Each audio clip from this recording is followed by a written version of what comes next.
All right, we can go ahead and get things started. Good afternoon, everyone, and thank you for joining today's Wednesday Wise webinar. My name is Sydney Konahia, and I'm the Manager of Member Services and Retention with the International Franchise Association, and we have a great 60 minutes lined up for you this afternoon. Before we jump into things, I just wanted to touch on a couple things.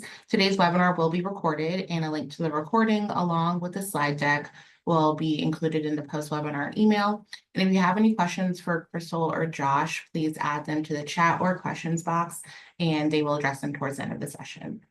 Today's topic is from demand gen to revenue, how franchisors can leverage digital media to fuel franchisee growth, and it's brought to us by Location 3.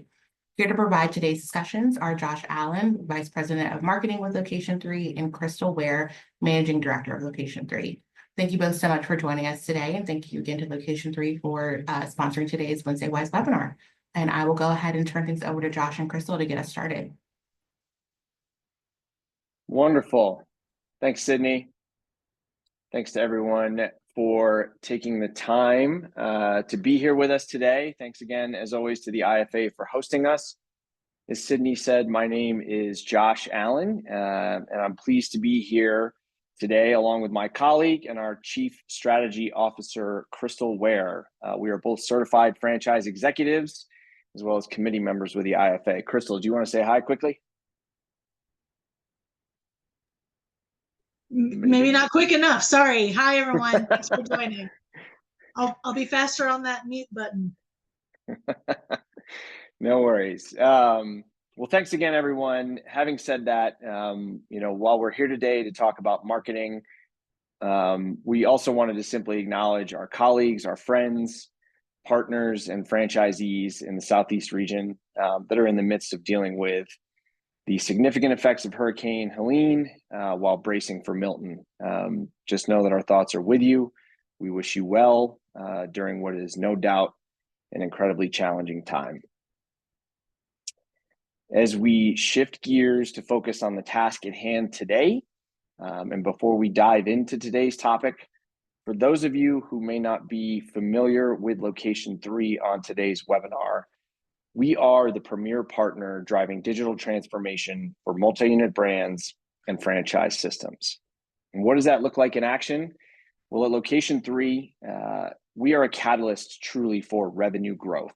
We offer strategic consulting and professional services specifically tailored to help franchisors like you and the franchise owners that you serve in each of your communities solve tomorrow's digital challenges, reach more customers, and ultimately drive revenue growth.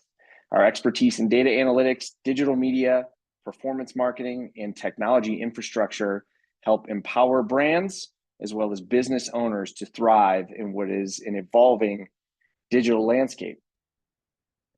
I think what sets us apart in our history that spans now 25 years in the making from other marketing firms and other suppliers in franchising are the three core pillars that you see here. First and foremost, we often say that the success of our partners and their franchisees is our success. We have a proven track record of delivering client growth and franchise owner growth through that performance, and we're incredibly proud of that performance over 2+ decades. How do we do this? Well, it's powered by technology. We leverage innovative, cutting-edge tools and MarTech to really optimize performance and drive efficiency in marketing budgets and marketing spend, and ultimately deliver the results that brands and business owners seek to help grow along the way. And last but certainly not least, we've got a dedicated team of comprehensive certified experts across franchising, digital media, ad technology. All of this comes together to deliver growth for our partners. But last and certainly not least, what makes us truly unique from other suppliers is that beyond the experience of 25 years, we bring our own local marketing platform called Local Act, which empowers franchise owners with digital technology to deliver growth in leads, customers, sales, and revenue in every single market they serve. Simply put, we deliver results. An average 12-to-1 return on investment for owners in Local Act with incredible net promoter scores along the way and happy customers throughout. So at the end of the day, for us, our focus is to deliver results for our partners. We've been proud members of the IFA for more than 16 years, and we're proud of our partnerships in the industry that benefit our clients and our partners in ad tech and digital media. Our focus is clear. It's to deliver results to help you and your businesses grow. And as I said at the top, we've got a proven track record of doing so across virtually every category in franchising. If you want to connect with us in person, we're really thrilled that our friends at FBR, Franchise Business Review, are hosting their summit here in our hometown later this month. Crystal and I will be on site. If you're going to be there, please reach out and connect with us. We'd love to connect with you here in Denver. That'll round out the calendar year for 2024 before we shift gears to the annual convention, the quote unquote Super Bowl of franchising in Las Vegas later this year. So thanks again for everyone joining here today. As Sydney mentioned at the top, we're here to talk about demand generation and how to turn that into revenue for your brand and certainly for your franchisees. To help frame this up, first and foremost, let's talk about consumer habits. One key thing to understand is that brand affinity continues to evolve in the marketplace. Particularly when you look at younger generations, there's plenty of data that suggests that younger generations are not as brand loyal and brand conscious as prior generations. Consumer habits from a MarTech perspective continue to evolve. 1 out of 3 consumers are spending more time making decisions and considering different brands.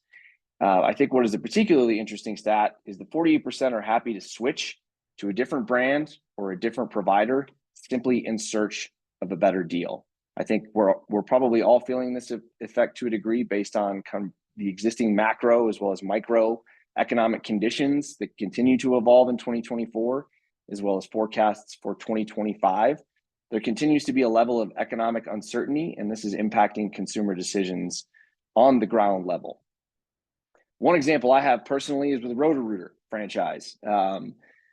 Proximity is key when we talk about franchising in a local market basis. Proximity, time, convenience, urgent need, these are all factors that are influencing consumer decisions, and that ladder back up to that notion that brand affinity is not what it once was. It is important to create demand and generate demand and spark that interest among consumers, because at the end of the day, while brand reputation is important, there are other factors that are driving ultimate action and purchase decisions on behalf of consumers. We did also want to address consumer forecasts for Q4. Well, we know that not all franchisors and franchisees are retail businesses. We want to address the elephant in the room, which is holiday shopping season. Some data from the NRF predicts that holiday spending in the United States is going to increase by about 4% year over year, reaching nearly $1 trillion at the end of the day.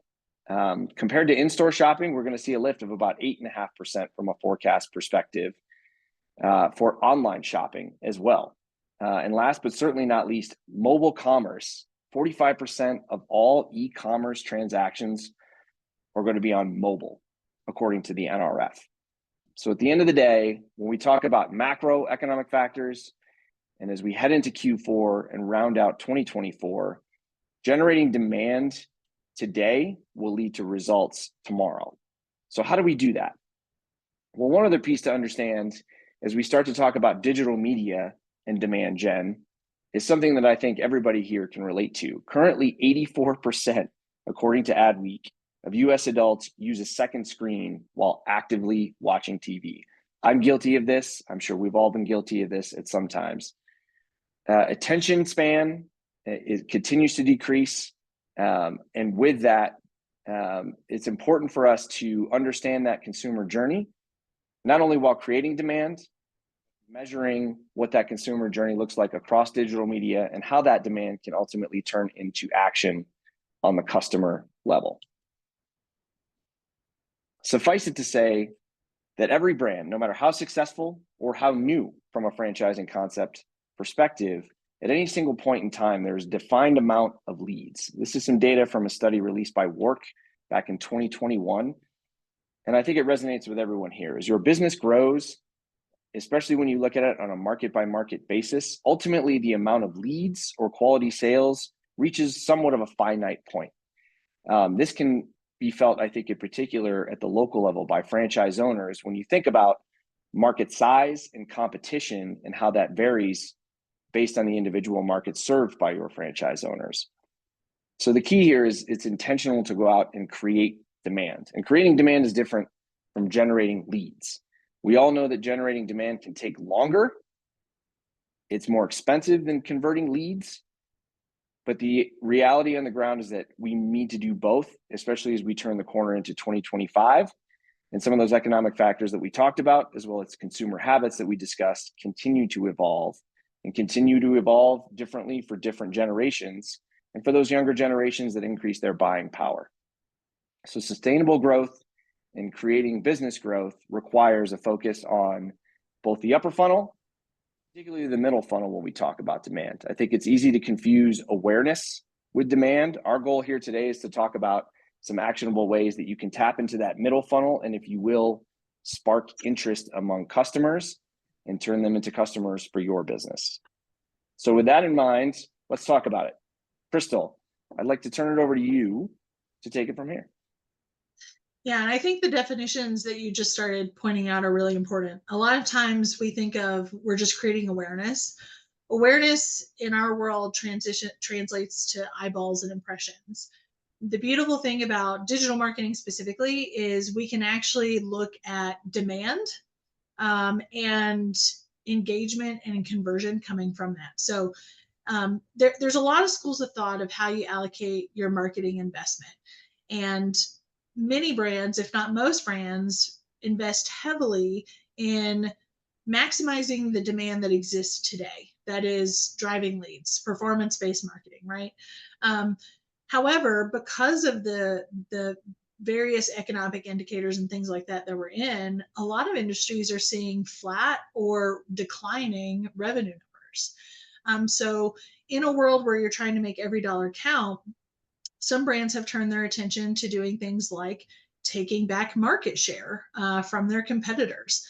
These things are really hard to do if you're only investing in the demand that exists now. So with a long-term prospecting media strategy in place on the marketing side, you're able to fuel the demand that happens and capture it before the customer actually needs it by keeping your brand top of mind in the key areas and audiences that you want. As Josh mentioned, this is not an immediate business solution, but it is a key component to long-term business growth and what helps really all of your teams not hit that sales ceiling.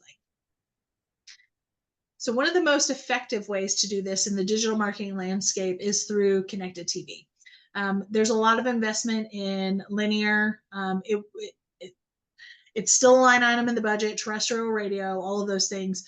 But digital TV is the fastest growing and one of the easiest ways to create that demand and keep it more focused on middle and bottom upper of that funnel, so to speak. So performance-driven CTV is really critical because it allows us to get away from just building awareness through impression-based media buying and focus on measurable engagement with our digital advertising in that mid to upper funnel, but also driving actual conversions that translate to your mobile site, your desktop site, those sorts of things. So CTV gives you access to a much wider reach than what you would typically get if you're focusing in on the bottom of the funnel. It has come a long way with significant increased targeting capabilities. There's even add-ons that you can do on the CTV side that allow you to measure in-store foot traffic that is a result of your CT advertising. And then, of course, it really does fuel that engagement with your audiences. A piece of CTV is what we call OTT, over the top, and this refers to any content that is streamed via any internet connected device. So it includes smart TVs and connected TVs, but it goes far beyond that. OTT really opens up the the opportunity that you have to connect with your customers. The CPMs are typically less expensive. The ads are also engaged, right? So they're clickable, they're driving traffic to the website. You can use those to rebuild your targeting audiences. OTT also gives you the really valuable measurement component of being able to track the entire customer journey across different device types. Once a user sees something on a connected device, that user's ID is shared between device types. And our advanced technology allows us to measure that consumer across those devices throughout the entire journey and deliver messaging that's more appropriate to them. Sorry, y'all. They did a controlled burn near my house, and I feel like I have had a scratchy voice ever since. So I do apologize. You sound great.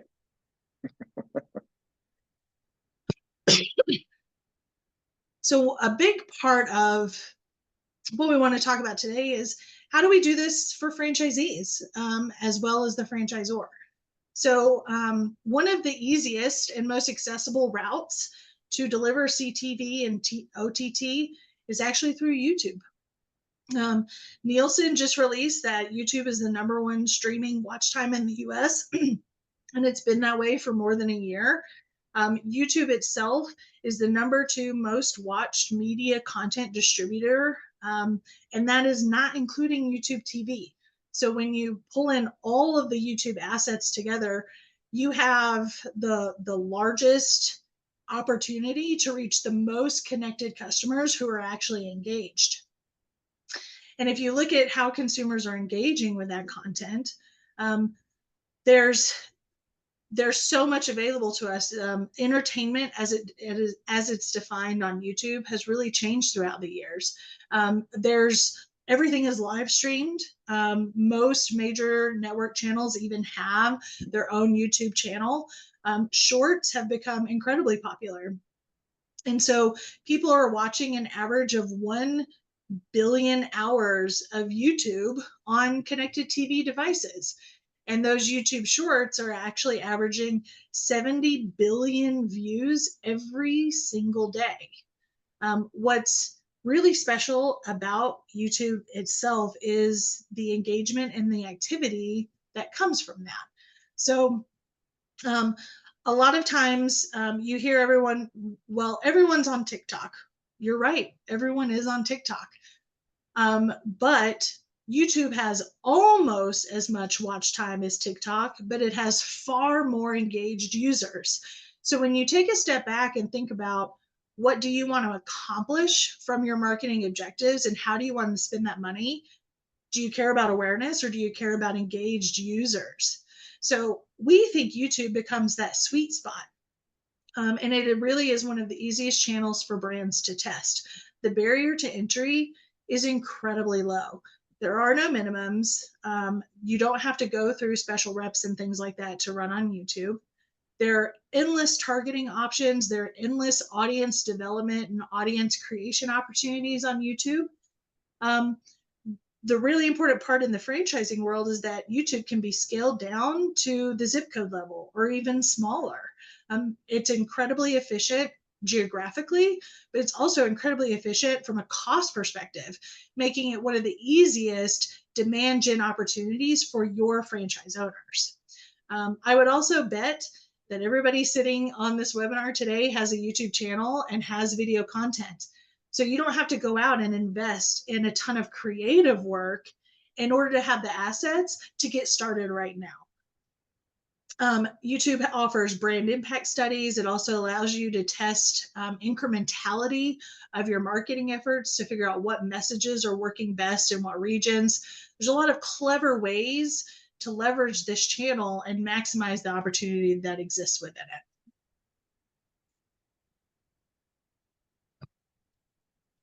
Excellent. Thanks, Crystal. One of the things we touched on earlier is that I think a key point to reiterate here is that the goal in driving demand is not necessarily the same as it is when it comes to driving awareness. A lot of that traditional media, linear, broadcast, etc., can ultimately flow into tactics and media plans that are more demand focused. But at the end of the day, it's beyond just reaching and engaging those target audiences and target customers. It's really about what you will often hear is sparking interest. I think from a digital media perspective, there are specific ways that we can go about this that vary from how many folks may be used to buying linear or traditional media in that sense, and how this kind of fits into an overall media strategy. So with that in mind, the three key areas that we wanted to touch on today are audience targeting, ad creative, and how we ultimately measure performance and forecast for future media plans. So Crystal, I'll turn it back to you to kind of dig into each of these as well. Absolutely. So the first one we want to tackle is audience targeting. So I think this question even has already popped up in the chat. Customers want brands to offer them special offers and special discounts that are aligned with things that they are interested in. However, they also want privacy. In the minds of our customer, those two things are not a contradiction. They can maintain their privacy, decide what and when they choose to share information with a brand, but also live with the expectation that they're going to get incredibly relevant content and offers from those brands. So how do we balance the need for personalization with the very real demand for privacy that I think no matter what generation you sit in, you want from the brands that you're choosing to engage with? Josh, can you just skip to the next one? Thanks. So this is where data comes into play. There is a very real problem out there with people incorrectly collecting consumers' data and using it in inappropriate ways.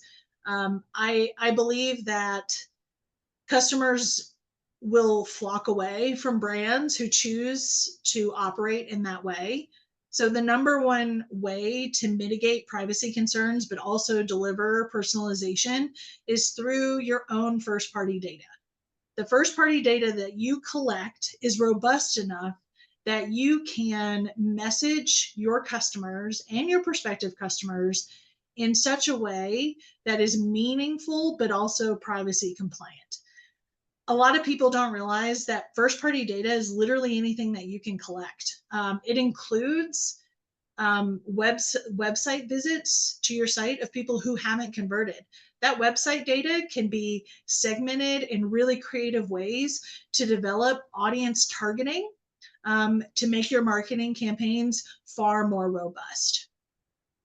There's also this concept of second-party data. That is data that is bought and paid for. Those relationships, as long as they are properly vetted, give you access to additional reliable data that you can lay on top of your first-party data to create even more robust audience segmentation, and make sure you're delivering the right messaging and opportunity to those prospects.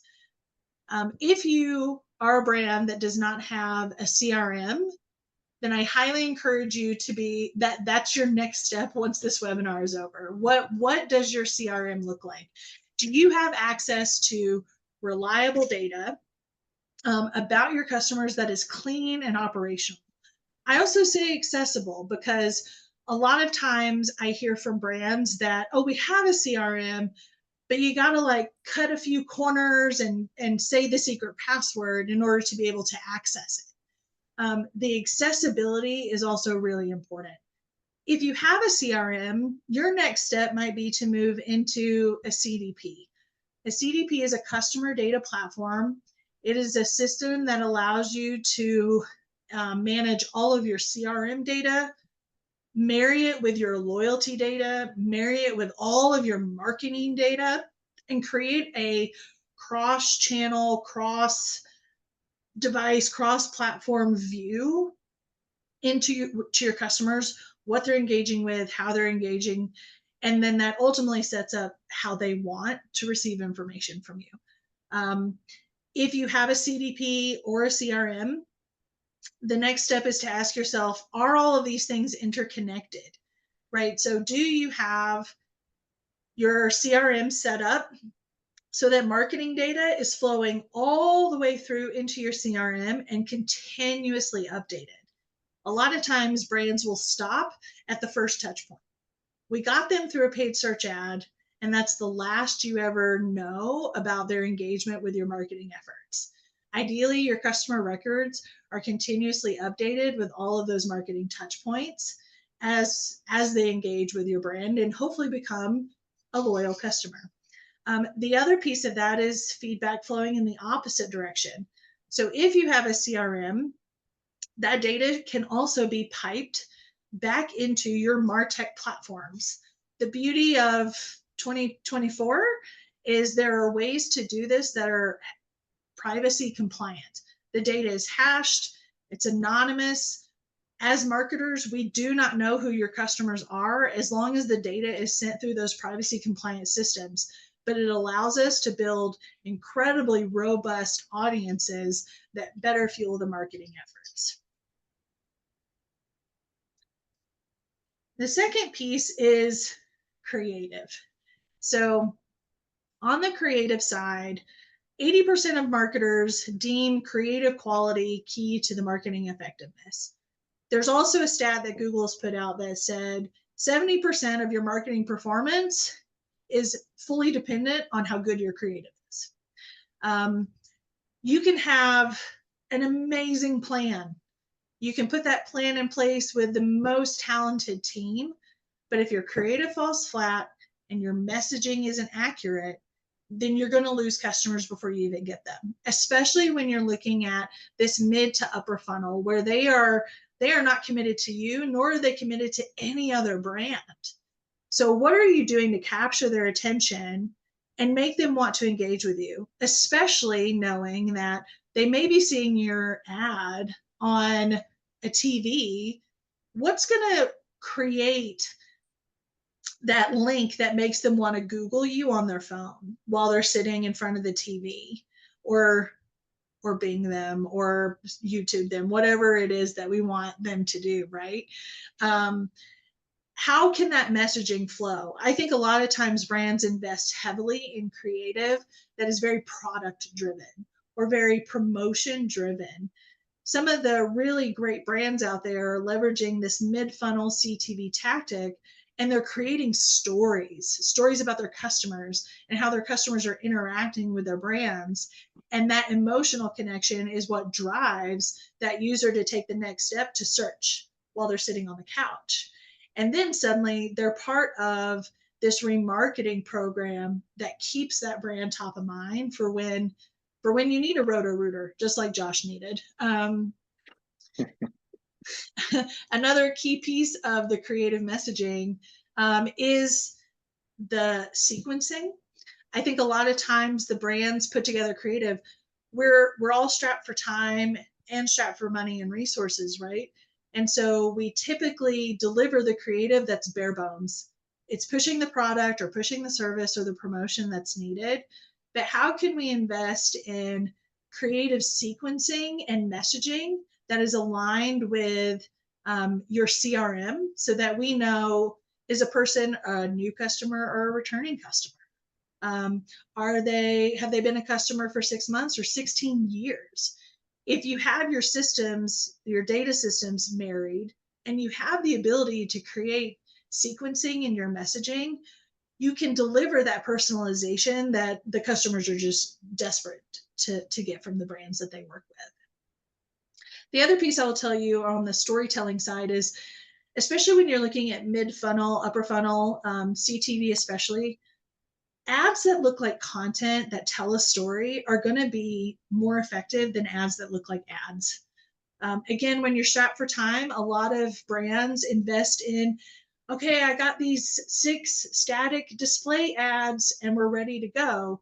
If you can give yourself a little bit more time and a little bit more investment and turn those 6 ads into HTML5 ads that are engaging, more visually appealing, your performance is automatically going to go up. Your click-through rate's going to go up. Your engagement rates are going to go up, all because of that extra time and dedication you spent in getting the creative right.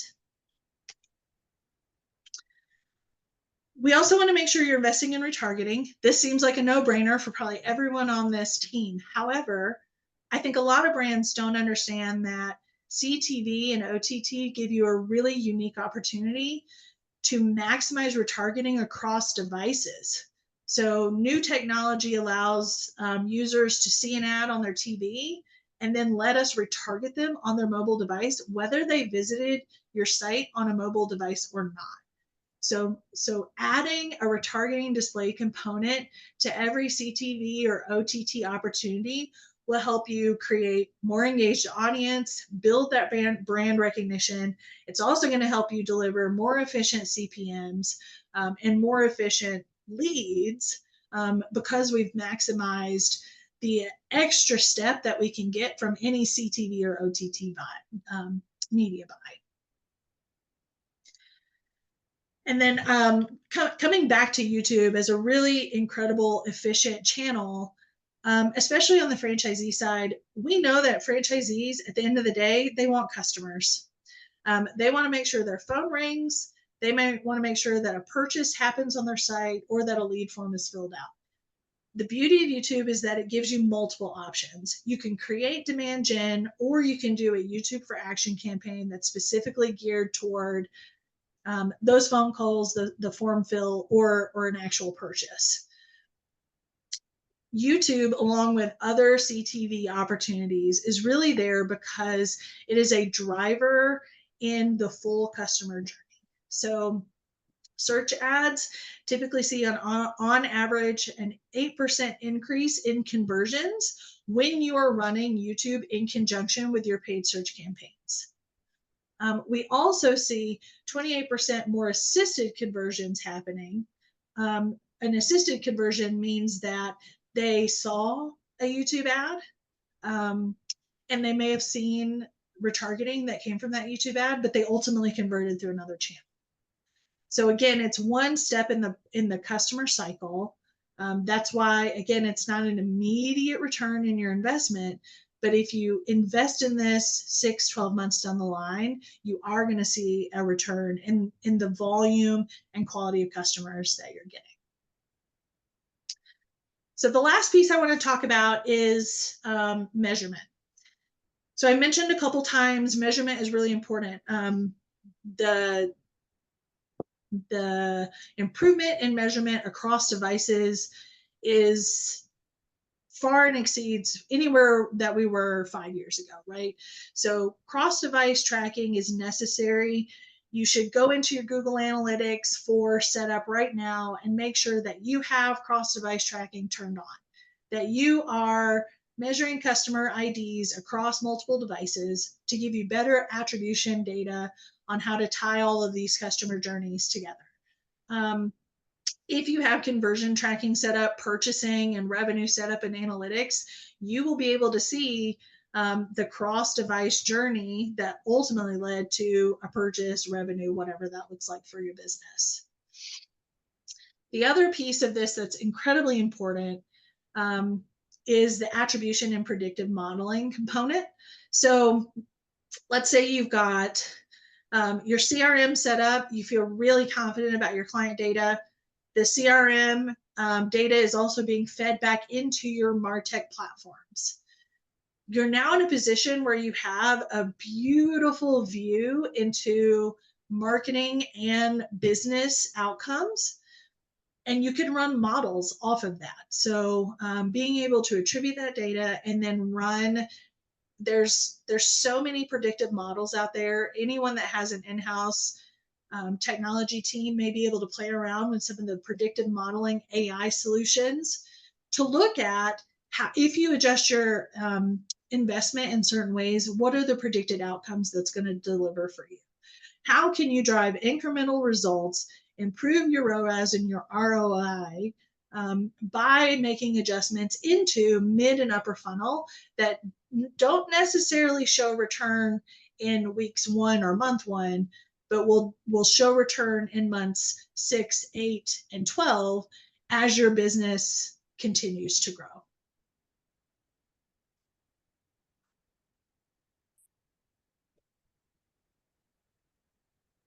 All right. Thanks, Crystal. One key example of this in action that we wanted to showcase that I think touches on some of the key themes shared here today, particularly around audience segmentation, while layering the geographic component that exists with many franchise systems, as well as some of the media types that we talked about here today, not only in being able to generate demand, but capture some of that demand along the way, and how we measured success. One thing we didn't talk about in detail around things like CTV, and harkening back to the statistic that 84% of US adults are on their mobile phones while watching TV.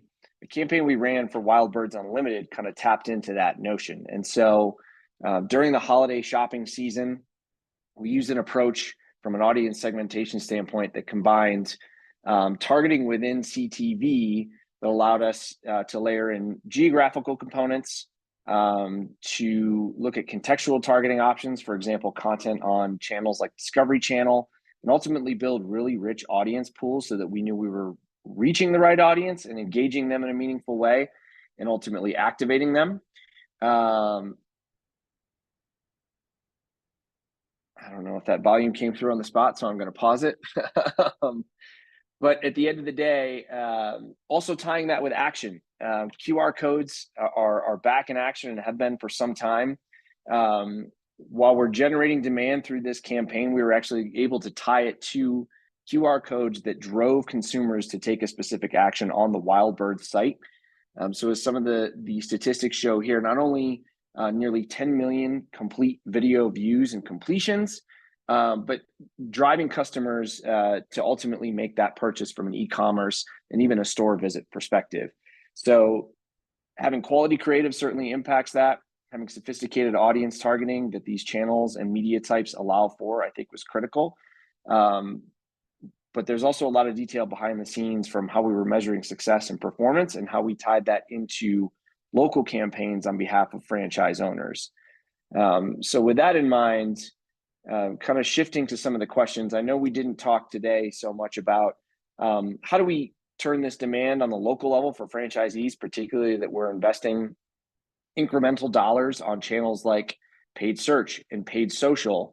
There are very key ways that, particularly from a digital media type, whether it's through a QR code or otherwise, to make that real connection from that demand, from that interest, and sparking that interest to taking that action on a local level.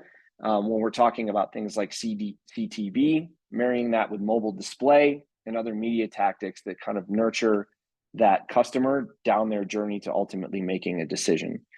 So having that in mind, I think, Crystal, I'm curious of your high-level thoughts, putting the franchisee hat on for a moment, where to kind of take advantage of this, whether it's relative to, for example, things like creative and ad copy and search or targeted social campaigns, how franchisors and certainly franchisees should think about that from a lower funnel, more lead-driven perspective. Yeah, I think that's a great question. Without a doubt, franchisees invest in the lower funnel, performance-driven marketing, right? Because they know at the end of the day that's going to help the phone ring, or it's going to deliver, the next line of pizza orders or whatever that might be. The franchise owners who are really capitalizing on that lower funnel effort and still have the ability to invest more in their marketing efforts could benefit from a simple YouTube buy, right? It's economical, the CPMs are there, and they're going to see an increase in brand demand and non-brand demand coming through on their paid search campaigns. So if they have visibility into that reporting, they would be able to kind of marry that thinking. On the creative side, what's interesting about, in the franchising space, the localization of the creative is really important. Even when you're looking at things like video, simply editing the end cap with the localization of those franchise owners can help boost engagement rates and follow-up searches and things like that. There's some sophisticated tools and systems out there that will allow you to change those crayons along the bottom or the end of videos at scale. There's also some vendors out there that if you've used some stock imagery in your video, they will allow you to kind of swap in images that look more localized.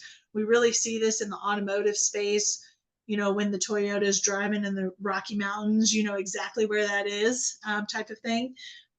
If you are a brand that really emphasizes co-ops, this is a huge opportunity for a co-op, a group of franchise owners to come together in a DMA or a region and boost visibility for the brand as a whole, which will ultimately elevate conversions for everyone in that geographic area. The regional creative is also a little bit easier to execute and scale. So those are just a couple things, Josh. Excellent. I'm going to jump into just a couple questions from the chat as well. One, I think theme two is kind of around media budgets and media plans. Can you do a little bit to maybe dispel the myth that, for example, the CTV buy, even if executed from a quote unquote national level, requires a budget and an ad spend, that maybe folks are used to on the traditional side? Because I think there's still some misconception based on a level of experience and what that looks like. Yeah, absolutely. So there is definitely a misconception that you need these big budgets to target CTV because we can reach everyone. And I don't want to reach everyone. I want to emphasize a smaller target audience that I can reach pretty effectively. So when you scale down to a geographic region and then you layer on that targeting, which you can do in CTV, especially at the franchisee level, you can be incredibly effective with a budget that is $800 to $1,500. Is that a lot for a franchise owner? Yes, we absolutely acknowledge that. But in the grand scheme of things, you could also look at what is the most opportune time to run that. This doesn't have to be an evergreen thing. If you are leading into, we talked about at the top of this, a really high peak retail season where you want to invest in October, you could double down some budget just for the month of October leading into a high retail season. We do this with some of our education clients where we know things like tutoring peaks in the summer. Well, we're running end of school year campaigns that are more focused on driving awareness to fill the pipeline when parents are like, oh yeah, I need to get my kids some math support, right? And then they know this brand came top of mind from some of that advertising. So it's not an all in, and it doesn't have to be ran all the time. We can be very clever about how we leverage the smaller budgets for the franchisees to be the most effective. Excellent. Some questions in YouTube. I'll try to summarize as best I can because I know we spoke specifically about YouTube. Can you speak to, I think, maybe the benefits of, for many folks who have probably historically run paid search, run ads across the Google Display Network, right? And all the things that in bringing YouTube into that full, customer journey across Google assets and products, if you will, where YouTube can be incredibly beneficial, and even maybe touch on a little bit how Performance Max is kind of growing into that media mix as well, especially when we talk about location by location, franchise owner by franchise owner. Your perspective there. I think I'm summarizing some of the questions, hopefully. Yeah, sure. I think there's this misconception that just go find your customers on Google. Don't quote me on this because I could be wrong. I haven't looked at the updated stats in quite a while, but people spend 3% of their time searching on Google and 97% of their time engaging elsewhere. And a significant part of that 97% is watching content on YouTube, engaging with content on TikTok. And listening, audio, digital audio is huge right now. Some of those other things are cost prohibitive. Some of them are not available at a micro geographic level, right? You can't get down to a zip code to target some of those things. So when you think about how do I reach people where they're spending 97% of their time, that I can target geographically, that I can invest in with a relatively small budget, that I already have assets for, YouTube is the answer to that. And it easily fuels your other campaigns, because we can layer on very similar targeting. We can also look at the impact YouTube has in increasing brand search that's happening on the paid search side, and things like that. So it marries pretty well. It's also, we're a vendor agnostic agency, but Google is there. It's a Google product. Most people are using Google Analytics. So the measurement systems are pretty robust too. So it allows you to make effective, quick decisions, for the brand and the franchisee in terms of how their investment is actually working out. Excellent. One question around CDP. I don't, and I'm going to preempt the answer by saying I don't know that we have a specific recommendation on a preferred CDP to use, but Crystal, your perspective on some CDPs that stand out, maybe more reputable, I think is the question, or more applicable for a franchise system, because there's a lot of solutions out there and it's a big universe to navigate. Yeah, absolutely. And it feels like CDP was like the hot word a couple of years ago. Everybody was looking into them. Everyone was investigating them. I will tell you that very few brands made the investment. Segment is a CDP that I think of our client portfolio. Most of our clients, if they have invested, are on Segment. It's not specific in the franchising space, but it has fulfilled most of the boxes that needed to be checked. I think CDP realized that it's a great solution and no one is ready for it yet, because even within brands, your data is siloed. Well, before a CDP will work, you've got to figure out your own data systems. So they have developed what is called a CDP Lite concept. There are a lot of things that are rolling out that have not all the bells and whistles of a full-blown CDP, but allow you to start marrying data across systems. And I think that a CDP Lite option, while I don't have a brand to recommend, is a good place to investigate, because it'll at least allow you to marry customer data and marketing data and start making those connections in a really meaningful way. CRMs are also, I think, a question that comes up. So on the CRM side, we work with most of the really popular ones that probably everyone knows. A lot of our clients and customers are on Salesforce, Monday. They're on HubSpot, obviously. We have a lot of customers that use Zoho. That seems to be a really popular one in the franchising space. There's some specific CRMs in industries. I think you need to weigh the pros and cons of going with something that is incredibly industry specific. I think what I typically experience is that industry specific CRMs are really great at one or two key components of your business, but they may be lacking in some other really important areas, like being able to marry marketing data with your CRM. Some of the other big players also have native integrations, making the marrying of your marketing data with your CRM almost seamless.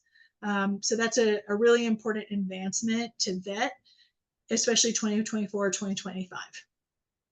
Yep, that's great. And there's another question really quickly around, I think, broadly educating individual franchisees on local marketing strategy, knowing that in many instances, demand generation dollars and media tactics may be driven by corporate or national, if you will, initiatives.